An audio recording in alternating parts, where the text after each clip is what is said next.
एक चोर भगवान शिव के मंदिर में चोरी करने के लिए गया और उसके पास में रात्रि के समय देखने के लिए, उजाला करने के लिए, कोई प्रकाश करने के लिए कोई मशाल या अग्नि नहीं थी।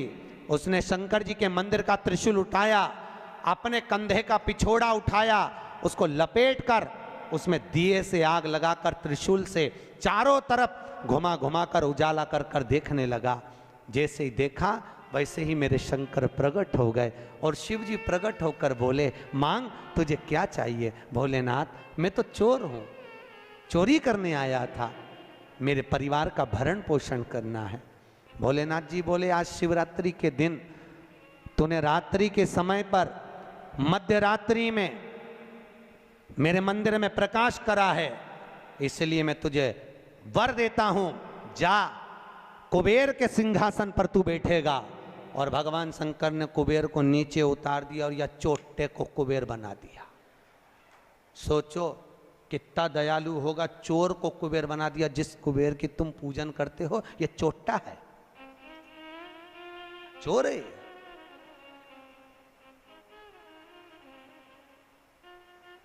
और यही कुबेर जब खूब धनपति बन गया, खूब अपार धन आ गया, तो इसने पूरे 33 करोड़ देवी देवताओं का निमंत्रण करने बुला लिया। आओ साहब हमारे यहाँ आकर भोजन करो। क्यों?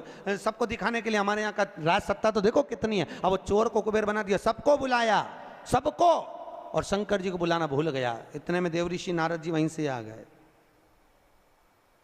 नारद जी ने कहा, क्या बात है कुबेर जी? कुबेर जी बोले, आज हमारे यहाँ भोजन है, कल आप भी आना, बड़े प्रेम से पाना। नारद जी बोले, हम तो पालेंगे, पर ये तो बता चोटे, तेरे को जिसने कुबेर बनाया उसको बुलाया? कि महाराज मैं उसको भूल गया। होता है, दुनिया के लोगों की रीति है। जब व्यक्ति जिसके माध्यम से आगे बढ़ जाता है, बढ़ते चले गया, धनपति हो गया, सब कुछ बना लिया, पर जिसके पूंजी से, जिसके धन से, जिसकी संपदा से, जिसके आशीर्वाद से व्यक्ति आगे बढ़ता है, उसको व्यक्ति भूल जाता है। बस उसी को भूला, उसी को। बाबा कुबेर जी ने कहा मैं तो भूल गया, अब क्या करूं? नारद जी ने कहा जाओ विनती करो। नारद जी ने जैसे ही कहा, कुबेर दौड़ कर गया भोलेनाथ जी के पास में, हर हर।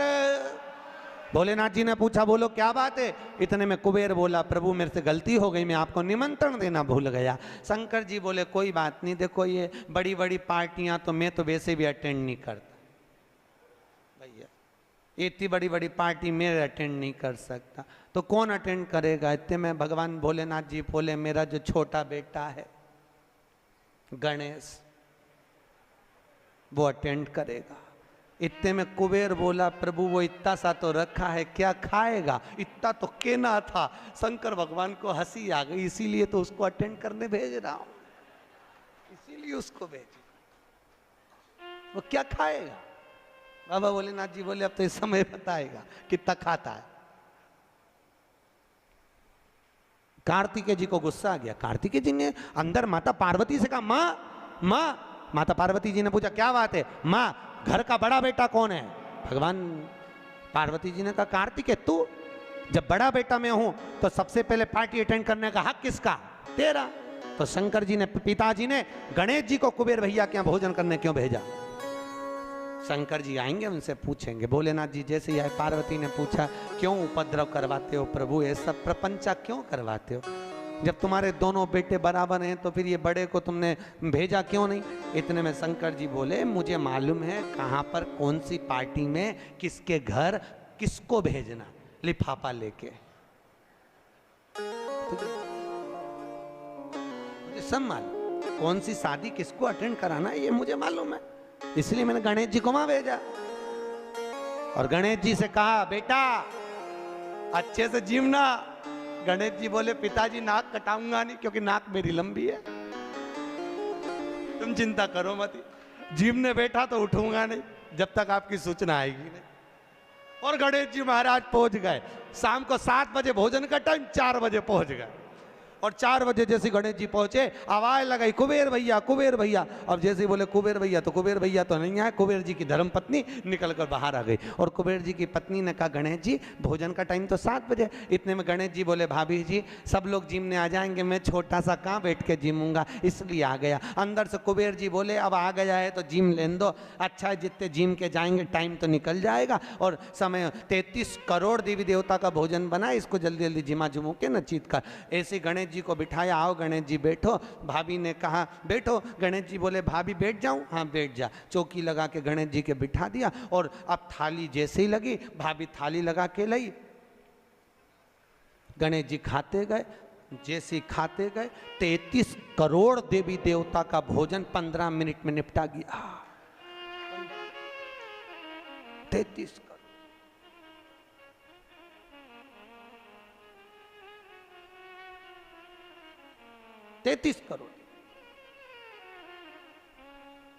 अब 33 करोड़ देवी देवता का भोजन जब 15 मिनट में निपटा, सारा भोजन खत्म। गणेश जी आवाज लगाए भाभी और लिया। भाभी गई तो चने की दाल की बोरी, चावल की बोरी, आटे की बोरी सूखी सूखी धरी आई, वो सूखा सूखा ही खा गया। घर का जितना माल था, दुकान का जितना माल, भंडारे का जितना माल सब खा गया।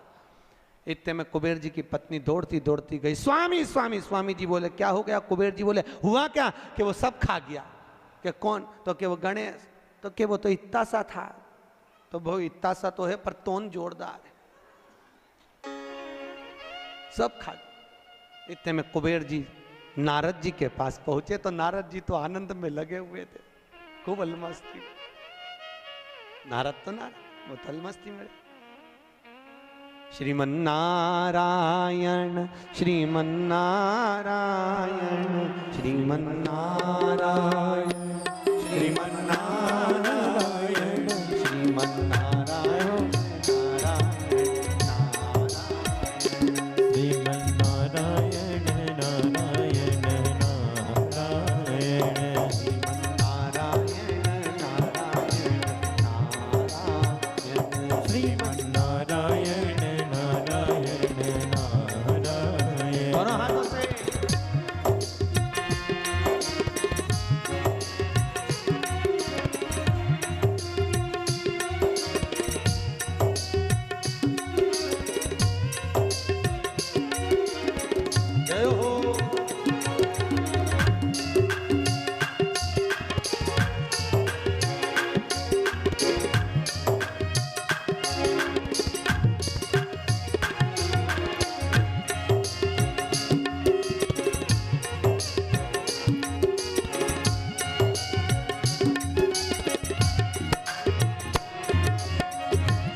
पास में कुबेर जी महाराज पहुंच गए। कुबेर जी ने कहा नारद जी कुछ करुणा कर दो प्रभु, हमारे यहाँ का सारा भोजन कर गए वो गणेश जी महाराज, सारा भंडार खाली हो गया। इतने में नारद जी बोले भैया उसको तो एक ही रोक सकता है।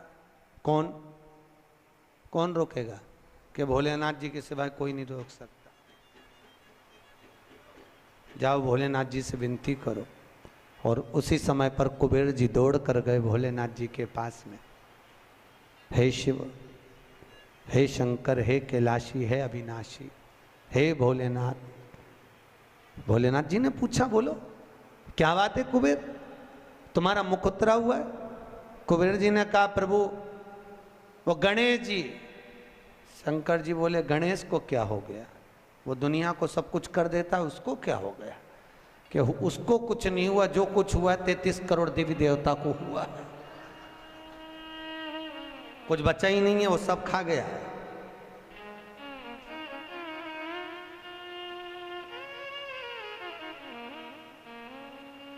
भगवान शिव ने कहा क्या चाहते हो?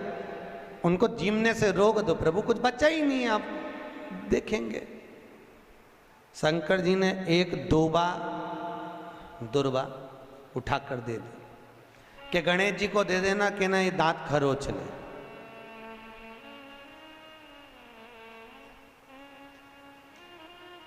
कुबेर जी लेके एक दूबा चले। कुबेर जी ने सोचा खाया इतना है तो एक दूबा से क्या काम चलेगा। जाते जाते उन्होंने दूबा की गड्डी बना ली। आज भी नियम है, गणेश जी को ढेर सारी दूबा चढ़ाने की जरूरत नहीं है। शिव जी ने एक दुर्बा गणेश जी को दी थी, इसलिए एक दुर्बा गणेश जी को चढ़ा दो तो गणेश जी स्वीकार कर लेते हैं। ढेर सारी चढ़ाने से कोई लाभ नहीं है कि बहुत सारी चढ़ाएंगे तो गणेश जी राजी होंगे। तो कुबेर जी ने चलते चलते बहुत सारी उठा ली थी, गणेश जी को ले जाके दे दी। लो प्रभु ये कहां चढ़ाते हैं दुर्बा? गणेश जी का जो दांत टूटा है उस दांत की ओर गणेश जी को दुर्बा समर्पित करी जाती है। इसलिए हमारे हिंदू धर्म में दो तरह के गणेश जी का प्रमाण कहा जाता है, एक राइट सूंड के गणेश, एक लेफ्ट सूंड के गणेश। राइट सूंड का जो गणेश होता है वो घर में रखा जाता है, और लेफ्ट सूंड का जो गणेश होता है वो अपने ऑफिस में, व्यापार की जगह पर, दुकान में, धंधे में, पानी में, सर्विस में, नौकरी में लेफ्ट सूंड का गणेश रखा जाता है। जिसके दुकान, व्यापार, व्यवसाय में अगर राइट सूंड का गणेश रखा जाता है तो लक्ष्मी आती है पर टिकती नहीं है। इसलिए घर में सीधी सूंड का गणेश, और दुकान, व्यापार, व्यवसाय में, ऑफिस में उल्टी सूंड का, दो गणेश। तो इसका मतलब ये थोड़ी ना कि तुम्हारे घर में गणेश जी बैठा तो तुम उठा के बदल लिया, यहाँ कहाँ दिया, यहाँ कहाँ दिया। अब रखे रहने। हमेशा याद रखो, गणेश चतुर्थी के बाद अनंत चतुर्दशी पर जब गणेश जी का विसर्जन करते हैं तो गणेश जी की 2 धर्म पत्नियां, वैसे तो गणेश जी की कुल मिला के 5 पत्नी, कितनी है? गणेश जी की 5 पत्नी। पहली श्री, दूसरी तुष्टि, तीसरी पुष्टि, चौथी रिद्धि और 5वीं सिद्धि। कितनी है? 5। ये व्यक्ति के नाम के आगे जो लिखा रहता है ना श्रीमान, ये श्री संबोधन कहाँ से आया? और एक पीछे लिखते हैं, जैसे नाम के आगे लिखते हैं श्री और पीछे लगाते हैं जा में ई की मात्रा जी। लिखते हैं कि इधर नहीं लिखते? लिखते हैं श्रीमान अग्नि प्रसाद जी, श्रीमान बद्री प्रसाद जी, श्रीमान हरीश प्रसाद जी। तो श्री आगे क्यों आया और जी पीछे क्यों आया? कौन ने लगाया? किस लिए लगाया? कौन ने बताया कि आगे श्री लिखो? किसी के नाम के आगे जी लिख दे, पीछे श्री लिख दे, मर्जी अपनी, अपन कुछ भी लिख सकते। पर किसने कहा कि आगे श्री लिखो? क्योंकि गणेश जी महाराज जब विवाह करने जा रहे थे और गणेश जी की जब बारात जा रही थी तो यमुना जी के तट पर गणेश जी की प्रथम पत्नी श्री गणेश जी के चरण पखारने के लिए खड़ी हो गई और प्रथम गिनती में जब गणेश जी चलने लगे तो श्री ने उनके चरणों को रोक लिया और कहा, प्रभु मैंने आपका आवाहन करा है, मैं आपको अपने पति के रूप में देखती हूँ। भगवान गणेश जी ने कहा, तूने प्रथमता में मुझे पाया है, जिसके नाम के आगे तेरा संबोधन लगा रहेगा वो जगत में प्रसिद्ध होता चले जाएगा। इसलिए श्रीमान लिखा जाता है। अब जी का संबोधन कहां से आया वो भी समझ लीजिए। हर कहीं से थोड़ी ना लगा दिया जाता है कि जी कहां से आ गया। एक पत्नी भी लगाती है ए जी, और जब वो बोले ए जी तो तुरंत खसक लो जी, नहीं तो 500 गया जी। उसके जी में थोड़ा भारीपन है।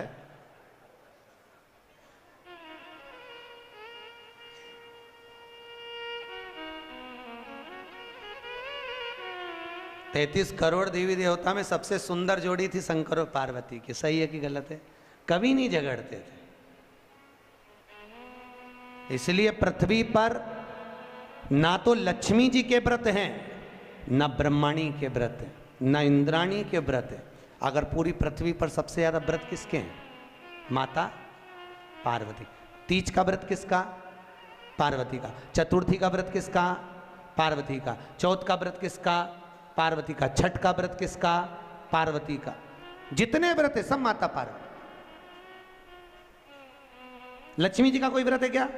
अरे बोलो तो, ये आप लोग वो वैभव लक्ष्मी का व्रत करते हो, ये पुराना व्रत नहीं है, ये तो अभी अभी लोगों ने चालू कर दिया। ये लक्ष्मी, यहाँ कई लोग अमावस्या के दिन, दिवाली के दिन व्रत रख लेते हैं, हमारे शास्त्रों में उसका भी प्रमाण नहीं है।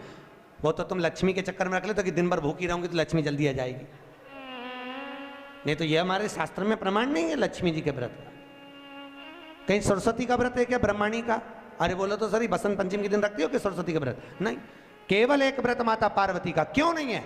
लक्ष्मी का व्रत इसलिए नहीं है क्योंकि माता लक्ष्मी भगवान नारायण को श्राप दी थी।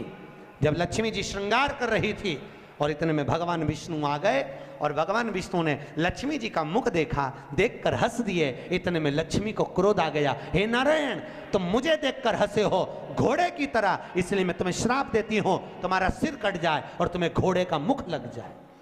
तो भगवान नारायण को घोड़े का मुंह लगा और नारायण का हयग्रीव अवतार हुआ। कौन सा अवतार? हयग्रीव। ये लक्ष्मी का श्राप नारायण को लगा था, इसलिए लक्ष्मी का कोई व्रत नहीं। ब्रह्माणी ने ब्रह्मा को श्राप दिया था पुष्कर राज की भूमि पर।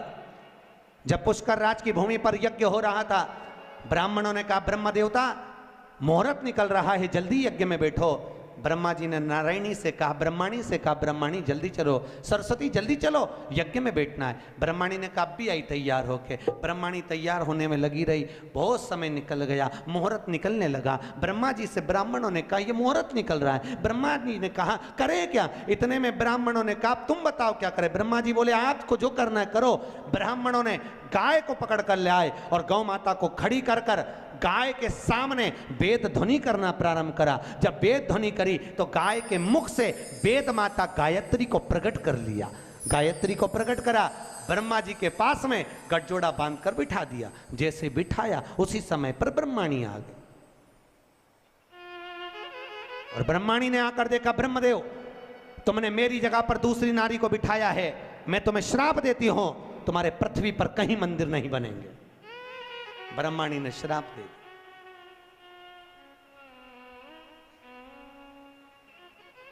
कहीं पर मंदिर है ब्रह्मा जी का? केवल एक जगह पुष्कर जी में जहां यज्ञ करा था वहां। तो ब्रह्माणी ने ब्रह्मा को श्राप दिया, लक्ष्मी ने नारायण को श्राप दिया, इंद्राणी ने इंद्र को श्राप दिया, पर एक माता पार्वती ऐसी थी जो कभी ऊंची आवाज में बात नहीं करती थी। इसलिए पृथ्वी पर सबसे ज्यादा व्रत माता पार्वती के होते हैं। व्रत तुम्हारे भी चालू हो सकते हैं, तुम ऊंची आवाज में नहीं बोलो तो व्रत करा, दिक्कत नहीं है। व्रत तुम्हारे भी हो जाए चालू, बस तुम मीठा बोलो तो व्रत चालू करने में किसको दिक्कत? कई कई बुजुर्ग माताओं के तो आज तक व्रत चलते हैं। सही है गलत है? कई कई माताएं कहती हमारी सास ऐसी थी, इतनी बढ़िया गुरुजी, हमारी दादी सास ने ऐसा नियम बना दिया तो नियम चल रहा है। ये व्रत नहीं तो और क्या? जो सास दादी सास बना के चली गई वो नियम आज तक चल रहा है। ये व्रत ही तो है, उन्होंने अच्छा करा इसलिए नियम चल रहा है।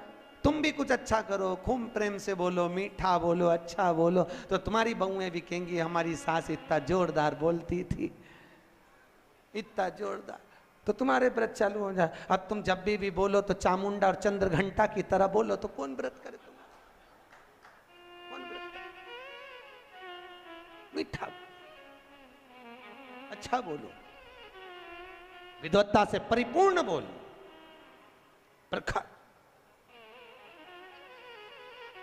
अब केवल एक मां,